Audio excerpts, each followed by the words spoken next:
The first Monday of spring semester arrived with the usual buzz at Pinewood Heights High, nestled in the hills of northern Georgia. The courtyard echoed with the rhythm of sneakers on pavement, the screech of laughter, and the distant whir of the janitor's leaf blower doing battle with leftover leaves from a moody winter. And then, just as the morning bell was about to ring, she walked in. A girl, quiet as the early fog, stepped through the side gate near the science wing. Her braids, long and precise, swayed with every stride. Her black hoodie was zipped halfway, jeans clean, not flashy. She wasn't trying to stand out, but somehow, the very calmness in her made her impossible to ignore. Her name was Zariah Morgan. She didn't look around. She didn't wave or try to introduce herself to anyone. She just kept walking. Her head was held high, not in arrogance, but in quiet command. Zariah was new, not just to Pinewood Heights, but to the whole town. Her mother had uprooted them from Baton Rouge after a crushing divorce. They'd landed here in a last-ditch attempt to start over. Her only plan was to stay under the radar, survive high school, and move on. But Pinewood Heights didn't like quiet, and it especially didn't like different. The first one to really take notice was Chase Denvers. He was everything people mistook for charisma: tall, loud, swaggering. His blonde hair always perfectly tousled, his jawline sharp enough to cut air. He was captain of the football team, king of every pep rally, and crown prince of hallway drama. He saw Zariah from across the quad, by the vending machines. He leaned back, smirked, and called out across the crowd, loud enough for everyone to hear. "Hey, you." Zariah didn't stop walking. "You deaf or something?" His voice sharpened. "I'm talking to you, monkey." The courtyard fell silent. Not just quiet. Dead quiet. Even the soda machine seemed to pause. Heads swiveled. Conversations died mid-sentence. A girl halfway through biting a granola bar froze.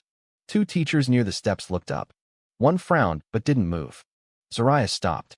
She didn't turn around immediately. Just stood there, spine straight, arms folded. Chase swaggered toward her with his posse close behind three football players who smirked on cue and laughed when Chase laughed. He came up behind her and said in a lower, meaner voice, "Where you think you're going, huh? This ain't your kind of school." Zariah turned to face him, slowly. She said nothing. Her eyes were calm. Not dead, not afraid, just still. It rattled Chase. He wasn't used to that. "What?" he barked. "You too good to speak now?" He stepped around her, circling like a shark with an audience. "You act like you above people. You some kind of stray?" He laughed, hard and loud. She blinked. Still silent. "Bet you don't even know who your daddy is." He reached for her wrist. That was his last mistake. In one swift motion, Zariah twisted his arm behind his back, stepped into his space, and swept his legs out from under him. Chase landed flat on his back with a thud so loud it bounced off the stone walls of the quad. The crowd erupted in gasps. Phones appeared like magic. Screens lit up. Angles shifted. He scrambled up, face red with fury, fists clenched. "You little." He lunged. She sidestepped, blocked, jabbed once, twice into his ribs, ducked, and spun into a clean heel kick that struck square in his chest. He flew back, hit the ground face first, and groaned. Nose bleeding. Ego cracked. Audience frozen. Zariah stood still. Arms crossed again. Same silence. The assistant principal rushed out like a delayed alarm clock. "Enough. Break it up. Everyone inside. Zariah Morgan, my office. Now." She didn't flinch. Didn't protest. Just walked away like nothing happened. Chase, now being peeled off the ground by his stunned teammates, seethed. His pride, once armored in popularity, now lay bleeding next to his busted nose. Inside the front office, Principal Daniel Alcott, a thin man with thinning hair and a tired expression, stood from behind his desk as Zariah entered. "You hurt him pretty bad." She didn't reply. "You're not denying it." Still nothing. He sighed. "Zariah, do you understand the position you've put us in? Chase Denver's father is on the school board." She met his eyes. "He called me a monkey. Then he grabbed me." Principal Alcott hesitated. He knew the video was already circling. He knew the whole school had seen it. But Chase was a legacy kid. One of their own. "We'll look into it," he muttered. "But for now, we'll need you to stay home for a few days." Zariah tilted her head. "I'm being punished." "It's just a precaution." She stood. "He assaulted me. And you broke his nose." Zariah opened the office door. Paused. If I were white, would I be suspended? The principal didn't answer. By lunch, the story had spread like wildfire. By dinner, it was trending. Silent strength hit TikTok. Clips flew through Instagram Reels and Twitter threads. Local hashtags, side-by-sides, slow-mo replays. The silent girl who dropped the football star. Everyone had a theory. That night, Zariah sat at her window, not scrolling, just watching the sky. Her mom, Renee Morgan, knocked and entered quietly. "You okay, Z?" Zariah nodded slowly. He said I didn't belong. Renee sat beside her, arm over her shoulder. They always say that when they're scared. I didn't want to fight. I know, but I'm proud of you. Zariah gave a half-smile. I think I broke his pride. Renee chuckled. Good. That heals slower than bones. They laughed. Just a little. The next morning, Thursday, the courtyard was tense. Everyone was waiting. Would she come back? And then she did. Black hoodie. One-strap backpack. Braids neat again. She walked like mist through branches untouchable. Voices murmured. She's back. He's not. She's viral in like 3 states now. She shouldn't have been suspended at all. But something new had appeared overnight. Posters. Printed screenshots from the video plastered across lockers. One in particular, Chase's arm mid-swing. Captioned, "Who really started it?" A website had launched to justiceforZariah.com. In the front office, Principal Alcott was on the phone. "No, Mr. Denvers. I understand, but suspending her again will only make it worse. It's everywhere now. News crews are calling. NAACP's local branch emailed us." He turned around and froze. Zariah stood there. Beside her, a tall man in a deep blue suit with a shaved head and a voice that didn't flinch. Jeremiah Voss, civil rights attorney, here representing MS. Morgan and her mother. Principal Alcott stood. "I don't think that's necessary." "It is," Jeremiah said calmly. "You suspended the victim. Let the attacker walk." Ignored evidence. Ignored testimony. Ignored protocol. He pulled a folder from his briefcase. "We have 27 witness statements. 3 videos. 2 teachers who saw the event and failed to intervene. By tomorrow, we expect a formal apology and school-wide policy review. If not, litigation goes public."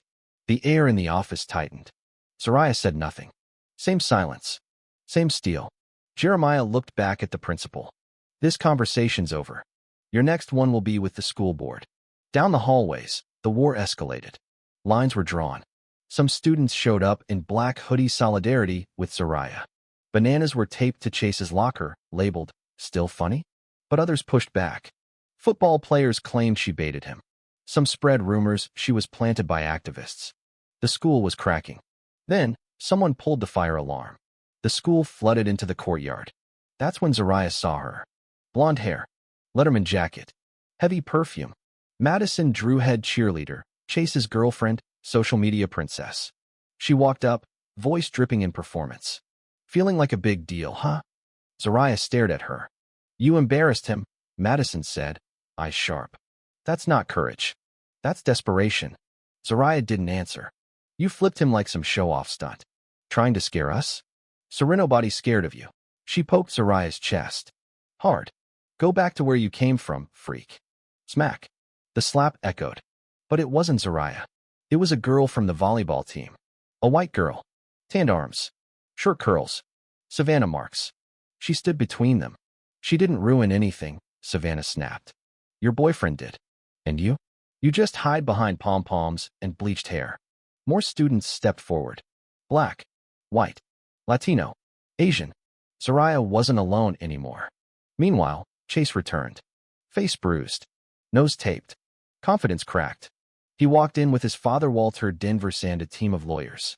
They marched into the school board hearing like a press conference. But inside sat Jeremiah Voss. And beside him Zariah. Jeremiah stood. "We've gathered 39 witness accounts. Video footage. Audio evidence.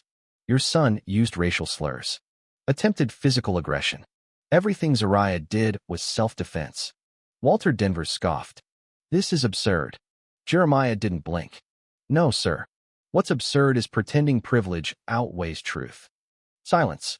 Principal Alcott stood. Nervous. But clearer now. "We've reviewed the case.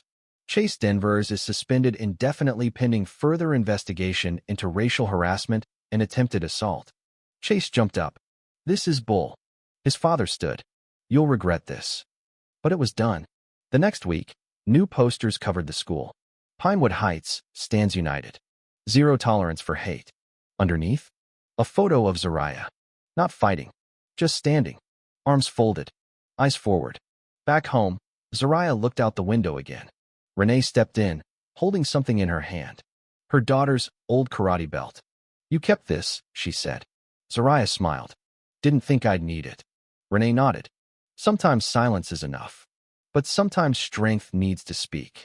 Zariah took the belt in her hands. Felt its weight. It's history. Can we get a heavy bag? Renee blinked. Hey, what? I want to keep training. Renee smiled. You got it. Outside, the wind shifted. And somewhere, the world bent just a little toward justice.